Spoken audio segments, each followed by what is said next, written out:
بسم الله الرحمن الرحيم الله لا إله إلا هو الحي القيوم لا تأخذه سنة ولا نوم له ما في السماوات وما في الأرض من ذا الذي يشفع عنده إلا بإذنه يعلم ما بين أيديهم وما خلفهم ولا يحيطون بشيء من علمه إلا بما شاء وسع كرسيه السماوات والأرض ولا يؤوده حفظهما وهو العلي العظيم.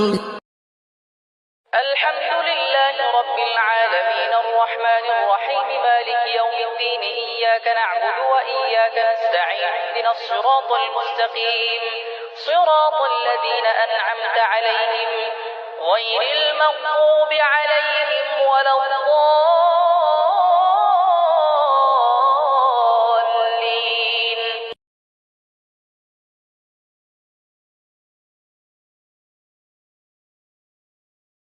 کہ ہم اللہ سے جو چیز مانگتے ہیں وہ یقیناً وہ دیتا ہے اگر ہم اس کے لائق ہوتے ہیں، اور اگر لائق نہیں ہوتے ہیں تو اس کی جگہ کوئی مصیبت کو عطا دیتا ہے، اور اگر کوئی مصیبت بھی نہیں آتی تو اللہ کبھی بار بار ہمارے پاس سے منگواتا ہے۔ میں اس کی ایک مثال دے کر اپنی بات ختم کروں۔ بہت سی مرتبہ ہوتا یہ ہے، میرا معصوم لال، میرا بیٹا یا میرا نواسا یا میرا پوتا جو ہے وہ چھوٹا سا ہے، وہ جب ہم سے کوئی چیز مانگتا ہے تو نانا کو، دادا کو، ابا کو، باپ کو اس کا مانگنا بڑا اچھا لگتا ہے۔ اس کا طریقہ جو ہے نا مانگنے کا، اس کا پیار بھرا جملہ جو ہوا کرتا ہے، ابو جی دیجئے نا، نانا جان دیجئے نا، دادا جان دیجئے نا، وہ جس انداز سے بول رہا ہے اس کا مانگنا ہم کو بڑا اچھا لگتا ہے۔ تو ہم دوسروں کو کہتے ہیں، بھائی صاحب آؤ نا، میرا بچہ کیسے مانگ رہا ہے، میرا نواسا کتنے پیار سے مانگ رہا ہے، میرا پیارا کتنے پیار سے مانگ رہا ہے۔ ہم سب کو دکھاتے ہیں۔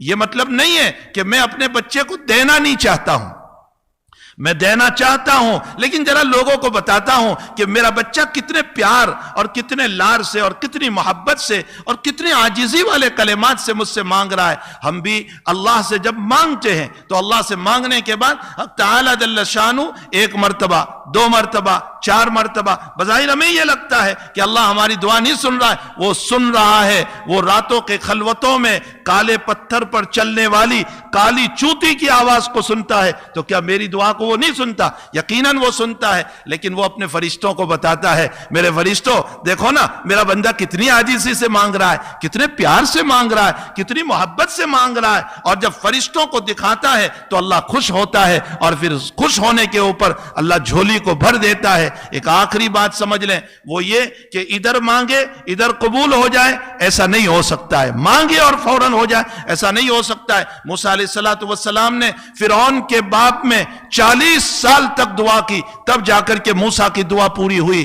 نبی اکرم صلی اللہ علیہ وسلم نے مکہ والوں کے باب میں بخاری شریف میں ہے کہ مکی زندگی میں دعا کی تھی، اللہم علیک بقریش، اللہم علیک بابی جہل، اللہم علیک بعتبہ، اللہم علیک بشیبہ، اللہم علیک بربیہ، اللہ ان سب کی پکڑ کر لے۔ یہ مکی زندگی میں دعا کی، اور 6 سال کے بعد، 5 سال کے بعد جا کر نبی کی دعا کا ظہور بدر کے اندر جا کر کے ہوا، اور نبی کی دعا پوری ہوئی۔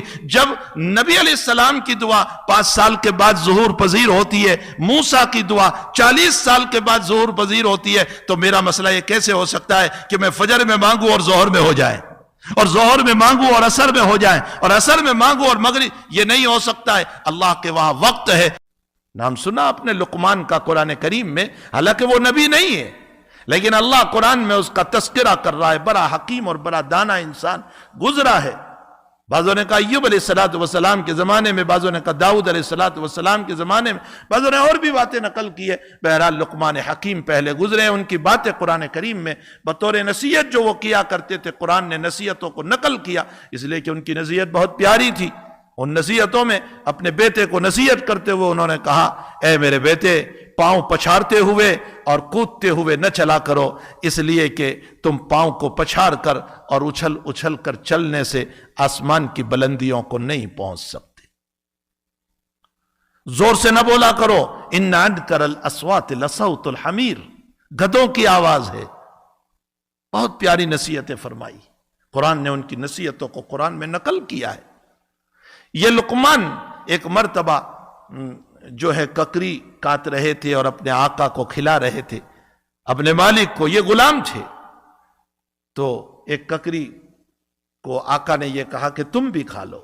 جب وہ کھانے لگے تو خالی تھوڑا سا ٹکڑا باقی رہ گیا، آقا نے کہا لاؤ مجھے دے دو، تو کھانے لگے تو بہت کڑوی تھی، تو آقا نے کہا کہ عجیب ہے، تو پوری ککری جو کڑوی تھی وہ پوری کھا گیا، یہ تو میں نے ذرا کھایا تو مجھے کڑوی لگی، تو پوری کھا گیا۔ تو لقمان کا جواب ہے ساری زندگی آپ کے ہاتھوں سے میٹھا ملا ہے، ذرا سا کروا مل جائے تو میں کیسے شکایت کروں؟